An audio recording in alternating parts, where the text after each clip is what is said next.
I want to ask another question about the households that you brought up. Mm-hmm. We've seen different tribal communities take slightly different approaches. We see some communities that are sending their people home for both essential and non-essential activities and fully paying salaries for those people to be at home.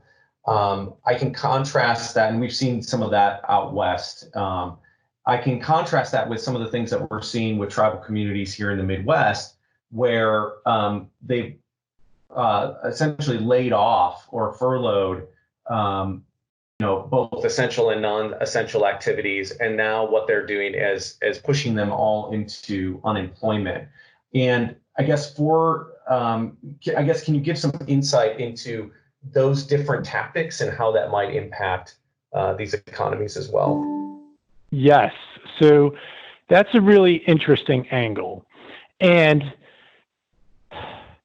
what let's call something like unemployment a social or household economic shock absorber, right? It's designed to, look, rather than creating a cascading set of falling dominoes by eliminating income entirely for a large swath of households, which is, it's just going to ripple through the economy. There would be very few parts of the economy not impacted by that. Instead of doing that, let's preserve some minimal level of household income, at least so they can cover food, shelter, and utilities, while the nation makes its way through a painful economic period.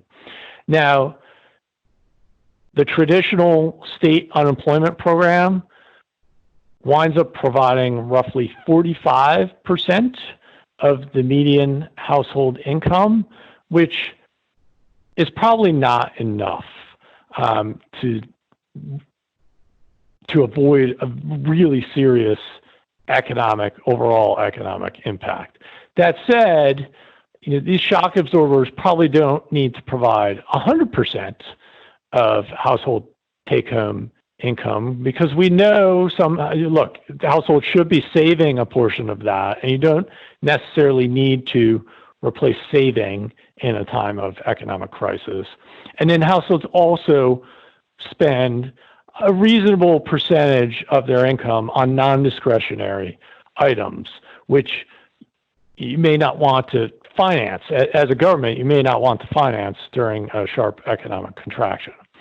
So there's legitimate argument for having a shock absorber, and there's probably also a legitimate argument for having the ability to supplement the shock absorbers that are currently in place to minimize the overall economic impact. So, some of the tribes who might be not availing themselves of state unemployment and providing households with 100% of replacement income are obviously going to incur really significant financial liabilities.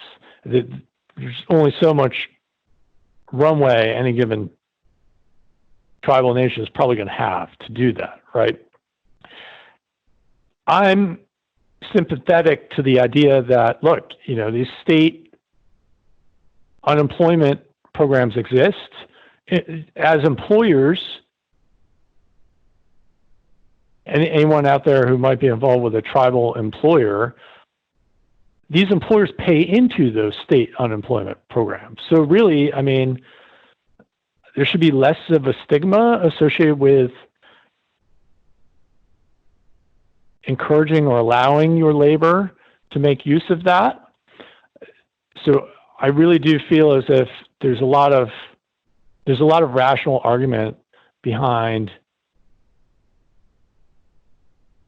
having tribal employees collect state unemployment during this painful period. Now, that said, there are rules associated with those state unemployment programs, right? Where, you can't necessarily be collecting supplemental paychecks and expect the state to continue paying those unemployment benefits.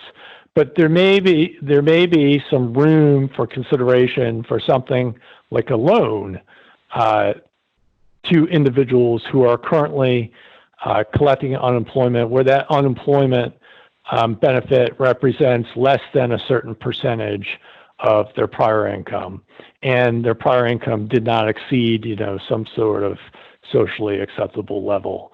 And maybe there's a way to toggle the forgivability of those loans at some point in the future. So my inclination is that there's some room for some creativity, but it's going to involve, maybe a more detailed look at some of these state-by-state unemployment programs.